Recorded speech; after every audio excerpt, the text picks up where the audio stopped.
Olá, eu sou o professor Hélio e nossa aula de biologia de hoje versará sobre membrana plasmática, a fronteira da célula. Por que fronteira da célula? Porque é justamente essa estrutura tão fina, não perceptível a olho nu, que faz com que a célula se torne uma estrutura única, uma estrutura independente do meio ambiente. Nós hoje estudaremos todas as funções inerentes à membrana plasmática, o porquê dela existir, qual a finalidade dela existir. Não só as suas funções, mas a sua própria estrutura molecular.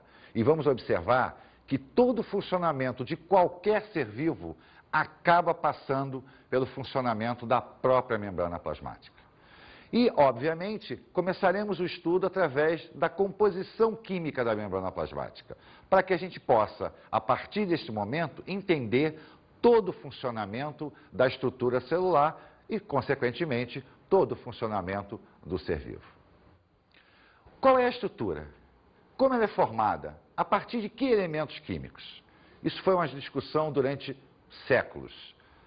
Somente após o advento da microscopia eletrônica, das provas bioquímicas, foi que começou a observar a existência de três componentes básicos: gordura, conhecida tecnicamente como lipídio, proteína e fósforo. Essa composição permite o isolamento do meio externo ao meio interno, permite o controle da movimentação de qualquer substância. Mas como? De que maneira essas substâncias se montam para permitir esta separação entre o meio exterior e o meio chamado de intracelular? Os fósforos se ligam aos lipídios, formando uma bicamada chamada de fosfolipídica. Essa camada, por não ter muita afinidade com a água, permite o isolamento do meio interno para o meio externo. E as proteínas? Qual será a função delas? Justamente as proteínas vão permitir o trânsito das substâncias entre o meio interno e o meio externo. É justamente essas proteínas que permitirão que a célula consiga se manter isolada do meio ambiente. Mas não é um isolamento e quer dizer, não passa nada? Será que nada entra? Será que nada sai? Não, isso não é verdade. A célula vai conseguir, dentro de determinadas limitações, é óbvio, o controle da entrada e de saída de substâncias. Então, a membrana plasmática, ela tem uma camada bimolecular, formada por fosfolipídios, que são a associação entre fosfato e lipídios, e proteínas espalhadas ao longo. Será que é estático? Será que isso é uma parede de tijolos, como a nossa casa, por exemplo? Não, isso não acontece. A membrana plasmática, ela tem versatilidade na sua estrutura. Por isso, o modelo que nós aceitamos hoje, ele é chamado de mosaico fluido. Vamos analisar a palavra mosaico. O que é um mosaico? É uma estrutura formada por N partes. É uma estrutura que, ao juntarmos as partezinhas, nós temos um desenho geométrico, simétrico ou não simétrico, não importa, mas nós temos uma estrutura formada por N componentes. Fluido, porque a estrutura não é estática, o que permite o controle, a adequação do momento celular para o meio ambiente. Vamos dar uma olhadinha nessa figura aqui para que a gente possa entender melhor essa estrutura toda da membrana plasmática. Se nós observarmos o desenho da membrana plasmática, nós vamos observar a bicamada lipídica nessa estrutura. Obviamente, houve um corte transversal aqui, para que a gente pudesse entender a entrada do que dá a fluidez da membrana, que são justamente as proteínas. Óbvio, mas como saber da membrana? Não se vê. Sabe-se que existe? Será que as pessoas conseguem imaginar o que é uma membrana plasmática? Fizemos uma enquete. Por que será que a gema não é capaz de escorrer?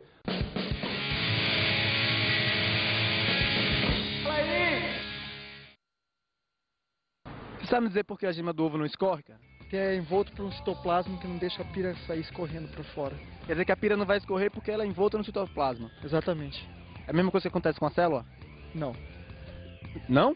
Sim, é verdade. Então a pira da célula é outra. Talvez. Ela está envolta pelo citoplasma. Você sabe me dizer por que a gema do ovo não escorre? Porque é uma macrocélula envolta pelo citoplasma e impede que a dentro escorra. Sério, cara? Sério, tô falando sério, eu aprendi isso. Parabéns, cara. A do ovo não escorre? Não sei, cara. Sabe? E você, cara? Faço a mínima ideia. Nenhuma? Nem fazendo uma correlação da gema do ovo com a célula? Sim, tem uma membrana que não deixa ela sair. A resposta para essa enquete nós vamos observar daqui a pouquinho. Agora vamos pensar parte a parte. Vamos pensar inicialmente quais as funções da membrana plasmática. A primeira delas engloba uma palavrinha muito interessante, a permeabilidade seletiva. O que é ser permeável? É permitir o transporte, é permitir a passagem de alguma coisa, mas não de qualquer maneira, seletivamente. A membrana é capaz de controlar aquilo que entra e aquilo que sai da célula. Com isso, ela consegue manter a integridade do seu meio interno em relação ao meio externo. É óbvio que essa integridade tem limite. É claro que existem substâncias capazes de passar pela membrana sem que ela possa fazer nada. Mas dentro do mundo celular, pouca coisa consegue isso. Então nós vimos, a membrana tem a finalidade de manter a sua integridade e automaticamente a integridade da estrutura celular. Ela é capaz de controlar a entrada e saída de substâncias. Ela é capaz de manter a célula viva. Bem, como é que ela vai permitir que entre e que saiam substâncias? Como é que ela vai fazer esse controle de passagem? Através das proteínas. Estão lembrados? Lipídio, fósforo e proteína. Então, as proteínas que dão a fluidez da membrana plasmática vão justamente formar canais de passagem. Então, existem hoje aproximadamente 50 proteínas já identificadas que permitem a entrada e automaticamente a saída de substâncias das células. Essas proteínas são chamadas de permeases. Então, permeases são as proteínas que formam os canais de acesso à célula, formam o canal de comunicação entre o meio externo e o meio interno. Mas existem vários tipos de proteína, existem várias funções de proteínas. Nós temos a proteína que simplesmente é um canal proteico. É por ela que vão passar íons, água. Você sabe de uma coisa? Existe uma doençazinha genética chamada de fibrose cística. A fibrose cística é uma doença grave que provoca um acúmulo de secreção pulmonar. Sabe por que acontece isso? Faltou o canal proteico para o cloro. Como não há entrada de cloro, a célula se desestabiliza no seu funcionamento, provocando uma grave doença, principalmente em crianças. Nós temos também as proteínas que vão facilitar, vão se ligar a moléculas do meio externo, transportá-las para o meio interno, transportá-las para o meio externo. Nós temos proteínas que vão fazer o reconhecimento de estruturas, o reconhecimento de outras células. Está lembrado daquilo que você escutou na televisão, dizer assim, aquela pessoa fez um transplante, mas sofreu uma rejeição. Por quê? Por que será que aquele órgão que iria salvar a vida daquela pessoa foi rejeitado? Justamente porque as proteínas de reconhecimento não identificaram aquele órgão como sendo um órgão do seu corpo. Podemos pensar também naquela pessoa que sofre de diabetes. Por que será que aquela pessoa não consegue absorver glicose para dentro das suas células? Faltou uma proteínazinha, faltou uma proteína que vai se ligar à molécula de insulina e permitir a entrada da glicose. Já ouviu falar em pigmeus? Aquelas pessoas pequenininhas? Estudos provaram que a taxa de hormônio de crescimento deles é igual a de qualquer pessoa. Ora, se é igual a de qualquer pessoa, por que será que ele não consegue crescer? Faltou a proteína da membrana plasmática.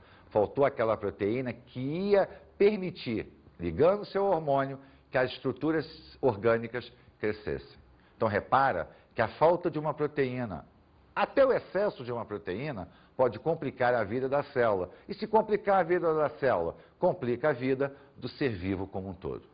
Essa imagem aqui mostra exatamente o que nós estávamos falando a respeito dos canais proteicos. Primeiro desenho, canal simples, aquele canalzinho que a substância se transfere de um lado para o outro.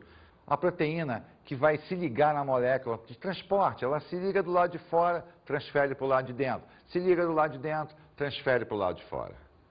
A proteína de reconhecimento, olha só, ela tem que ter um encaixe perfeito. Se não houver esse encaixe, ela não reconhece. E se ela não reconhece, o nosso organismo rejeita.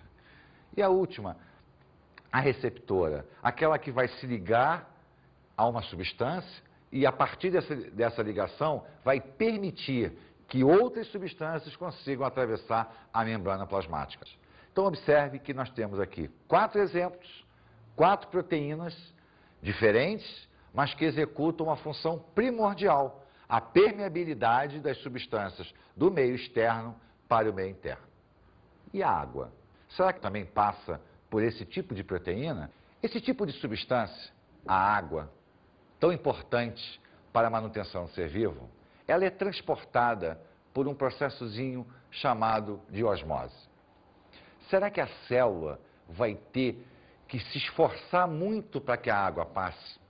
Será que a célula vai ter que ter uma proteína especial para o transporte da água? Ou será que a água vai passar naturalmente? Quando a gente pensa em transporte, a gente primeiro tem que imaginar o seguinte: existe ou não existe esforço celular? E toda vez que a gente fala esforço, pensa-se em energia. O gasto de energia é algo importantíssimo na manutenção da vida celular. Então nós podemos analisar de 2 formas. Uma substância ao passar para o seu interior ou para o seu exterior, a célula vai consumir energia? Se ela assim o fizer, nós teremos um transporte dito ativo. Caso contrário, se as coisas acontecem naturalmente, o transporte é dito passivo. Para que nós possamos estudar melhor isso, vamos pensar inicialmente no transporte passivo, onde observaremos a osmose, a difusão simples e a difusão facilitada.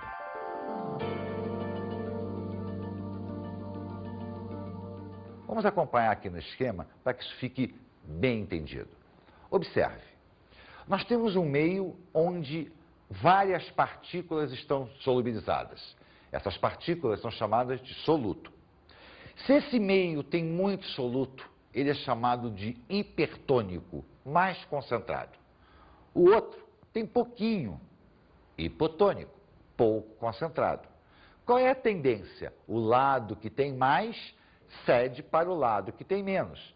Então observe aqui, ó, a camada fosfolipídica e um canal por onde a substância, o soluto, atravessará do lado hipertônico para o lado hipotônico. Isso é a difusão simples. Mas às vezes elas precisam de uma ajudazinha.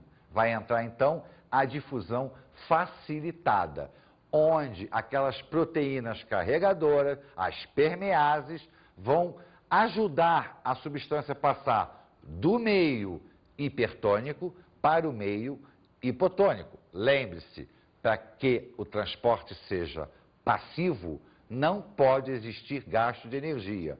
Então, mesmo uma proteína auxiliando o transporte de uma substância, esse transporte tem que ocorrer do meio hipertônico para o meio hipotônico. Então, se o meio é hipertônico, ele tem mais soluto. Mas se ele tem mais soluto, ele vai ter menos solvente.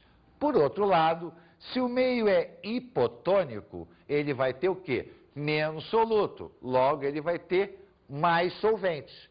Mas a difusão simples e a difusão facilitada estava falando da movimentação de quem? Do soluto. Olha a osmose aqui, ó. A água vai passar da onde ela existe mais para onde ela existe menos. Com isso, está caracterizado o quê? O transporte passivo.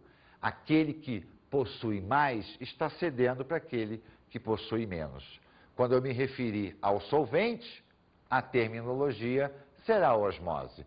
Quando eu me referir ao soluto, a terminologia será difusão. Então, a difusão, ela é um transporte passivo, onde a movimentação do soluto se dá do meio hipertônico para o meio hipotônico.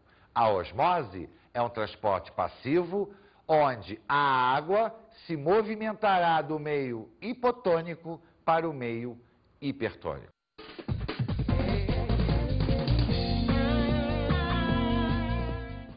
Vamos observar aqui uma experiência muito simples. Uma batata, onde eu vou cavar a batata. Literalmente. né, vamos fazer um buraco na batata. Qual é a finalidade disso? Para que nós vamos cavar essa batata? Bem, em primeiro lugar, o que é uma batata? É uma estrutura de um vegetal, uma estrutura formada por células. Células contêm água. Essa batata vai perder água naturalmente para o meio. Só que o que nós vamos fazer aqui é forçar a batata a perder mais água do que normalmente ela perderia. Então, olha só, nós vamos secar a batata e vamos adicionar aqui sal. Sal de cozinha. Repare que eu sequei e agora eu vou colocar sal nesse buraquinho aqui que nós abrimos da batata. Enquanto a gente espera para ver o que vai acontecer, vamos fazer uma outra experiência. Vou botar a nossa batata aqui, né? Vou tirar esses resíduos da batata para cá. O que interessa para a gente vai acontecer aqui, né? E enquanto a gente espera isso, vamos observar uma outra experiência muito simples. Eu tenho aqui 2 beckers. O que é becker? É um copo de vidro usado em laboratório, né? Tem esse biquinho aqui, graduado, onde eu tenho aqui, ó, água, neste água pura, água destilada, ou seja, água isenta de soluto. E nesse eu tenho água mais sal. Água salgada, como se fosse água do mar. Se eu comparar as duas águas, eu vou dizer que esta água aqui é menos concentrada do que essa. Por quê? Porque essa não tem sal. E essa tem sal, tem mais o que? Soluto. Então eu tenho uma água extremamente concentrada e uma água basicamente sem nenhuma concentração. E o que eu vou fazer? Eu vou pegar a nossa gema. Lembra da gema? Aquela que foi perguntada na enquete, por que a gema não esparrama? Lembra da membrana plasmática? Então o que a gente vai fazer? Nós vamos mostrar o que acontece com uma célula quando se coloca ela num meio menos concentrado do que ela e num meio mais concentrado do que ela. Então vamos lá, vamos pegar uma gema, vamos colocá-la aqui, ó, num meio mais concentrado do que ela.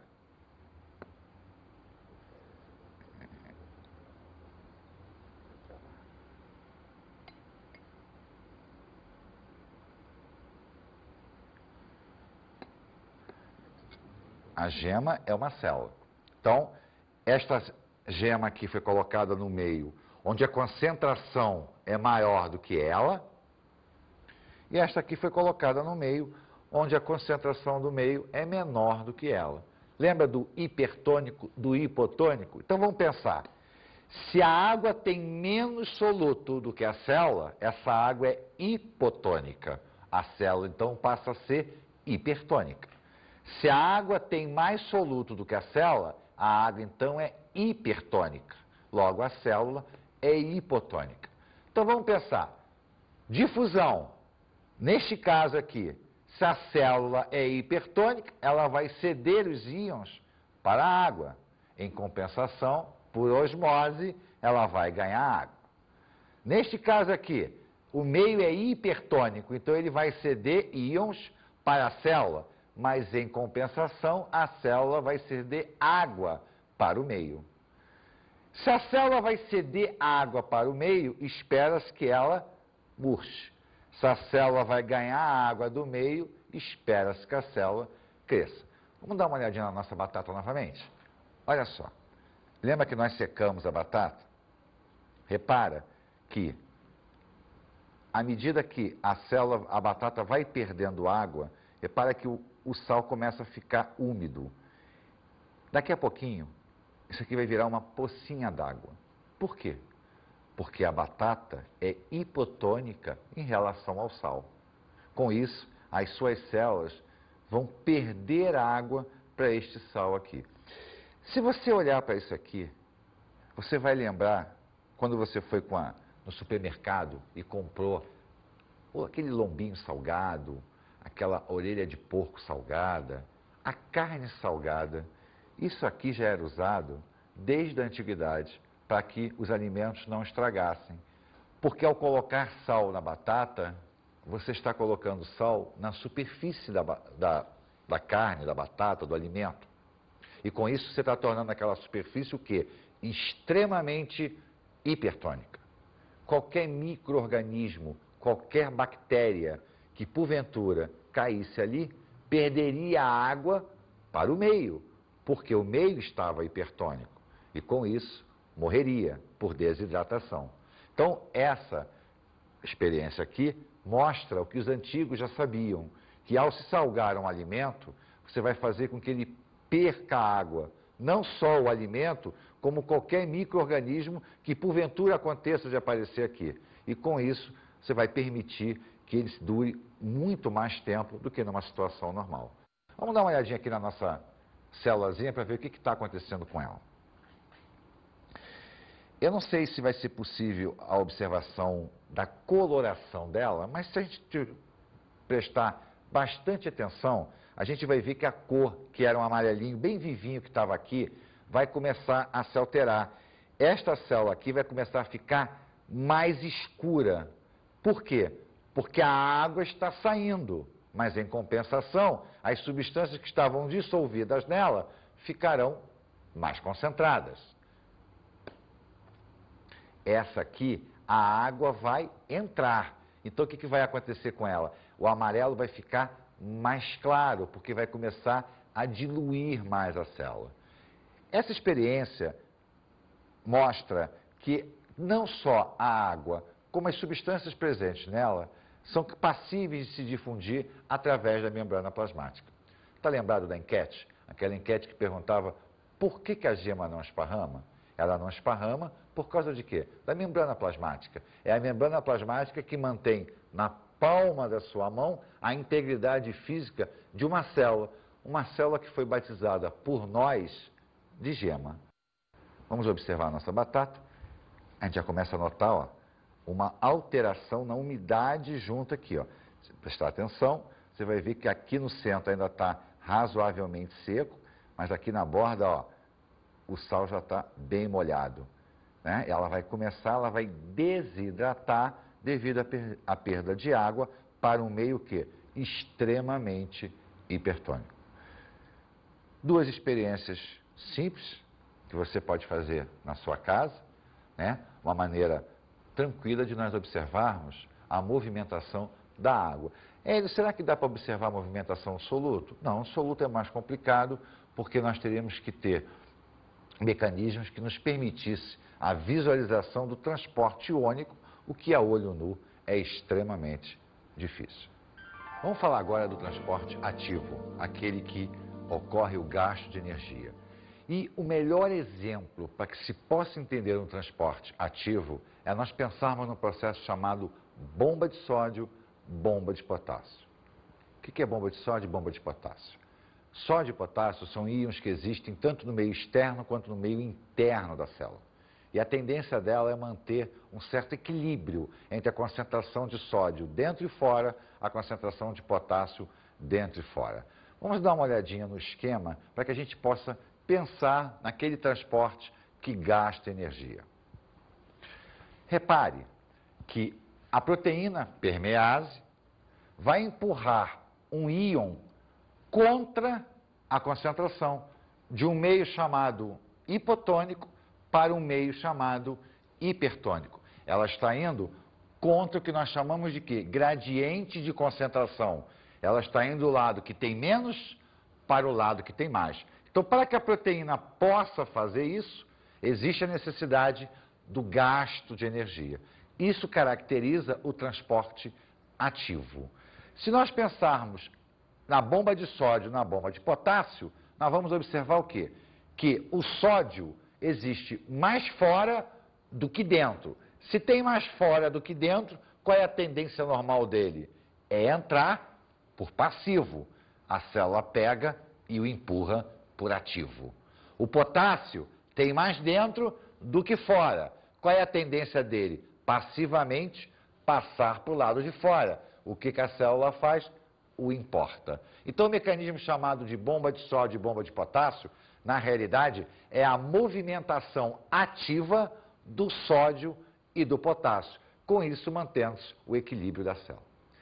Mas existe um outro processo, talvez mais complexo, onde ocorre o gasto de energia também, que se chama endocitose. O que é endocitose? É o englobamento de partícula. A célula vai englobar uma partícula colocando para o seu interior. Se esta partícula for uma partícula sólida, esse processo é denominado de fagocitose. Se esta partícula for uma partícula líquida, esse processo é denominado de pinocitose. Agora, atenção, líquido não é sinônimo de osmose. Líquido não é sinônimo de água. O líquido são óleos, são lipídios na forma líquida, que não passam naturalmente pela membrana plasmática. Eles deverão ser englobados. Então, os mecanismos de fagocitose e pinocitose são, na realidade, a maneira pela qual a célula coloca partículas maiores do que aquelas proteínas capazes de permitir a passagem para dentro do seu interior. Vamos observar, então, o esquema aqui. Esse esquema demonstra o processo de endocitose, seja ele fago ou pinocitose. Se nós observarmos a sequência, a partícula está penetrando na célula por um processo que a gente chama de invaginação. A membrana cresce para dentro, criando uma vesícula que permite a entrada da substância do meio externo.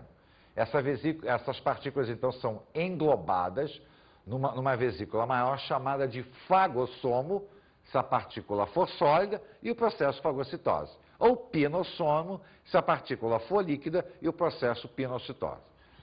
Essa partícula vai ser digerida e o processo, então, depois será revertido para a eliminação dos resíduos. Essa digestão que ocorre através dos mecanismos de endocitose e de pinocitose são chamadas de digestão intracelular. Então, se nós atentarmos para o nosso esqueminha aqui, nós temos dois processos, tanto aqui quanto aqui, de endocitose. E temos um que é a eliminação do resíduo, chamado de exocitose, né? Colocar para fora da célula. Com isso, nós observamos talvez o mais complexo transporte ativo, onde as estruturas envolvidas ultrapassam o limite da membrana plasmática. Então, recapitulando, víamos transporte passivo, transporte ativo, onde dentro do passivo, osmose, difusão facilitada, difusão simples. Dentro do ativo, a endocitose. E com isso, nós fechamos os principais processos de transporte da membrana. Mas a membrana não tem só transporte, ela tem as suas especializações, estruturas que anexadas à membrana plasmática vão dar grau de confiabilidade maior àquela função exercida por ela, que é a manutenção da integridade celular. Quais as estruturas, quais são as suas funções? É isso que nós vamos começar a observar a partir de agora. Vamos falar agora das estruturas externas da membrana plasmática. A primeira estrutura é o glicocálice, que é uma malha de glicídios que vai permitir que as partículas que ficam em volta da célula permaneçam próximas da membrana plasmática, facilitando o transporte do meio externo para o meio interno. Além disso, eles participam muito dos processos de reconhecimentos imunológicos existentes na célula. A segunda estrutura externa à membrana plasmática é a membrana celulósica, uma característica exclusiva dos vegetais. Os vegetais são as estruturas que apresentam membrana celulósica além da membrana plasmática. É um reforço externo formado por uma proteína chamada de celulose. A terceira estrutura é a microvilosidade, importantíssima para células onde a absorção requer um maior grau de confiabilidade. Por exemplo, as células que formam a parede do nosso intestino delgado, aqueles que vão absorver as substâncias nutritivas do nosso alimento. As microvilosidades aumentam a área de absorção celular, facilitando a captura de alimentos, a captura de solvente, de soluto, do meio externo para o meio interno. A outra é o desmossomo, que vai fazer o quê? Vai aumentar a força de coesão entre duas células. Tá? A integridade de um tecido, por exemplo, tem que ser mantida pela atração entre as suas membranas plasmáticas. O desmossomo nasce a partir de proteínas provenientes do citoplasma chamadas de tonofibrilas, que vão coagir entre as duas membranas, facilitando a força de atração e, consequentemente, a integridade do tecido. A próxima estrutura são as interdigitações, que no fundo, têm a mesma finalidade do desmossomo, manter a integridade física de um tecido. São reentrâncias da membrana que se encaixam perfeitamente entre duas células, facilitando o quê? A atração entre elas e a manutenção da aderência. A próxima estrutura são os plasmodermos, canaizinhos citoplasmáticos de células vegetais, facilitam a troca entre uma célula e outra, o que melhora em muito a difusão de substâncias entre células de origem vegetal. Bem, nós temos os cílios e flagelos, importantes para os processos de locomoção. Cílios são pequenos e numerosos, o flagelo normalmente 1, 2, bem mais longo. Quem não lembra do espermatozoide, onde o seu flagelo permite o deslocamento dele até encontrar o gameta feminino? Ou o epitélio ciliar do nosso sistema respiratório, que vai aderir, vai segurar partículas que penetrem no nosso sistema através do ar atmosférico. Todas as estruturas são desenvolvidas para aumentar a capacidade de funcionamento da célula. E, obviamente, elas estão ligadas à membrana plasmática. Por quê? Porque essas estruturas estarão voltadas ao meio externo, estarão voltadas às funções exercidas, principalmente para o meio externo.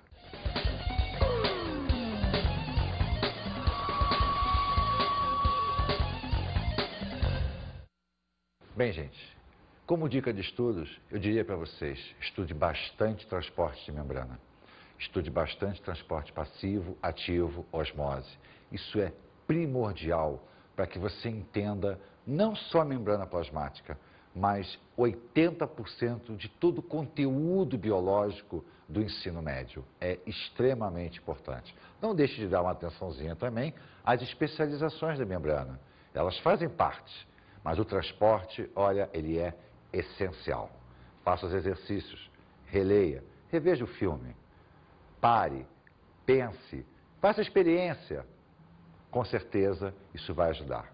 Até a próxima.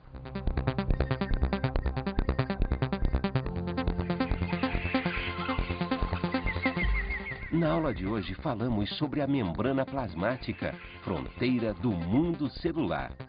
Vimos transporte passivo, ativo, que engloba osmose, endocitose. Vimos que a importância disso era o quê? A integridade física da membrana através da sua constituição. Falamos das especializações relativas à membrana plasmática. Mas se nós pararmos para pensar, tudo isso tem uma finalidade, a manutenção da integridade física, ou seja, a grande fronteira que separa o meio intracelular do meio extracelular. Bons estudos!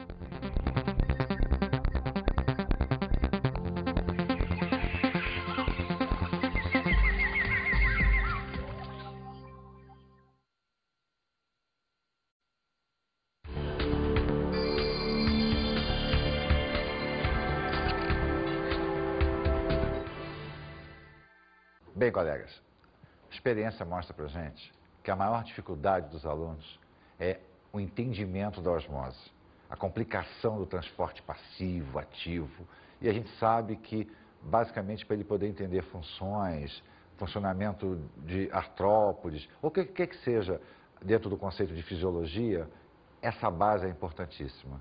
Então, a experiência, pelo menos para mim, mostrou que quando o aluno sabe bem osmose, quando ele sabe muito bem transporte passivo e ativo, o entendimento da fisiologia orgânica se torna muito mais fácil. É claro que saber as estruturas externas ajuda muito, mas eu acho que o conceito básico é fundamentalmente o transporte. Nem tanto os tipos de proteína, permease, etc., mas a essência do mecanismo, o processo em si, eu acho fundamental para o bom entendimento da biologia moderna.